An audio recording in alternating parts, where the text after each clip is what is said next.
Consider supporting the work of Notes from an Aspiring Humanitarian by becoming a monthly patron. Your contributions will help keep the resource alive and support its mission.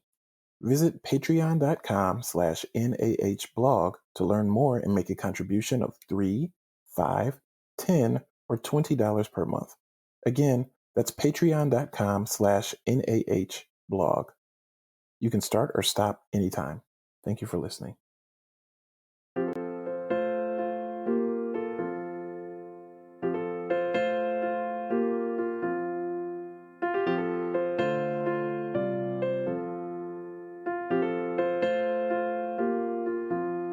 Welcome to the Notes from an Aspiring Humanitarian podcast.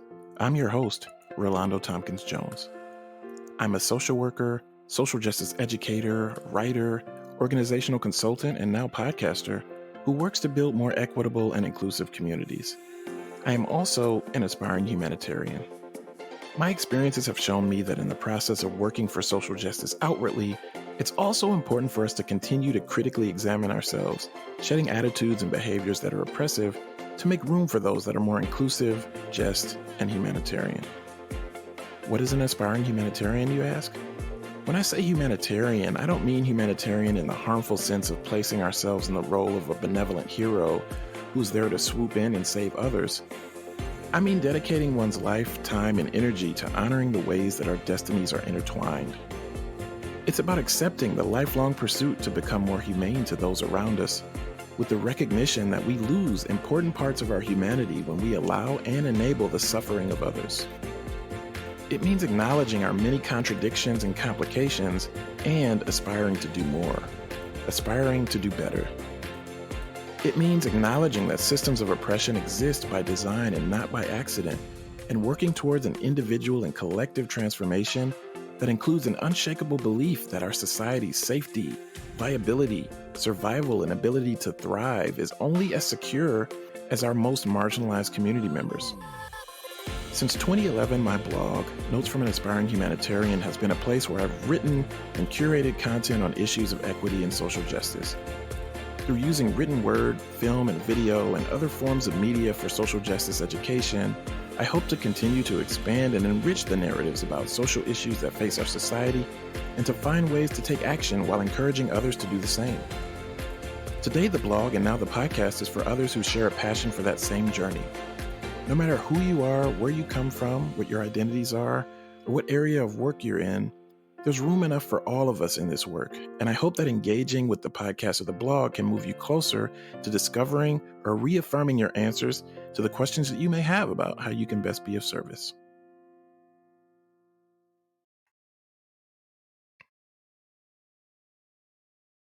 Thank you for choosing the Notes from an Aspiring Humanitarian podcast. I'm your host, Relando Tompkins-Jones. In this week's episode, I'm going to be sharing a little bit about speaking, public speaking. So I recognize that public speaking can be an important skill. Still, though, even though I teach, I've presented in workshops about difficult topics to crowds of people, I facilitate groups, it still doesn't always come naturally to me. As a very proud too, proud introverted person, I process things internally and typically need more time to reflect before responding than is often deemed appropriate for like on the fly, real time, the rate of pace that I've come to believe is expected in many public spaces. So although that's true, I still really value the importance of affirming other folks who may also have that need to really think and reflect and move a little bit slowly and process things really before responding. And so at times I've been a reluctant public speaker, partly because of how energy sapping the act of public speaking can be at times for me, and partly because of the subtle and overt messages I received about my racial identity that taught me that I shouldn't speak, that my voice wasn't valid, that my experiences and concerns didn't matter. So one of the reasons I really loved higher education and getting into social justice education so much was that I was able to find my voice from affirming people, experiences, and places I had on campus and in the classroom. And from those moments throughout those years, I came to realize that what helped me push through my reluctance to speak, what helped me overcome the temptation to stay silent, particularly about issues related to social justice, was the passion and purpose behind the words. So tapping into that sense of passion and purpose and speaking from the heart has emboldened me to say and do things that I didn't think I could, and it continues to serve me today. So, introverted as I might be, as draining as speaking at times can be, speaking publicly, the affirmation that I've found, the weight that has been pulled off by learning more about systems of oppression and rejecting the victim blaming narratives that blame marginalized people for the of oppression that they experience, learning about the design and systems behind ensuring and creating those conditions instead has really, again, like taken some weight off and some of the load of the heaviness off, and has really shaped my ability and desire to want to support other people in that process. So when I do speak publicly, it's the content, it's the mission, it's the purpose that really drives me to do more than I would have normally done in similar circumstances, is because I'm so committed to continuing my own journey and also supporting others in theirs as well.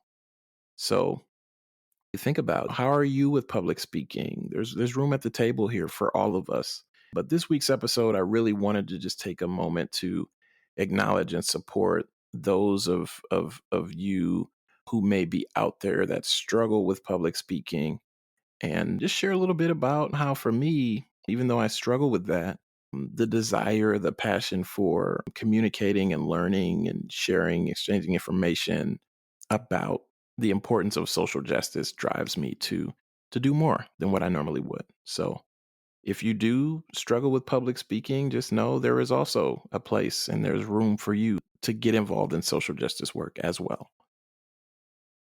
So thank you for choosing the Notes from an Aspiring Humanitarian podcast, and I look forward to engaging with you in the next episode.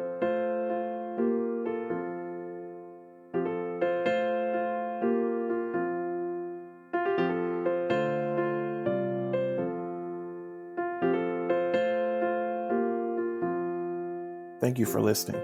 If you've enjoyed this episode, make sure to leave a review and subscribe wherever you get your podcasts. To find show notes for this and additional episodes, visit podcast.notesfromanaspiringhumanitarian.com. Notes from an Aspiring Humanitarian is a labor of love and will continue to be.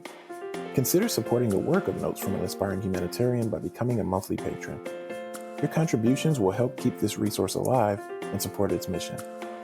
Visit patreon.com/NAHblog to learn more and make a contribution of $3, $5, $10, or $20 per month.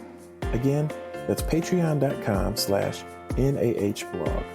You can start or stop anytime. Thank you for joining me this week. Take care.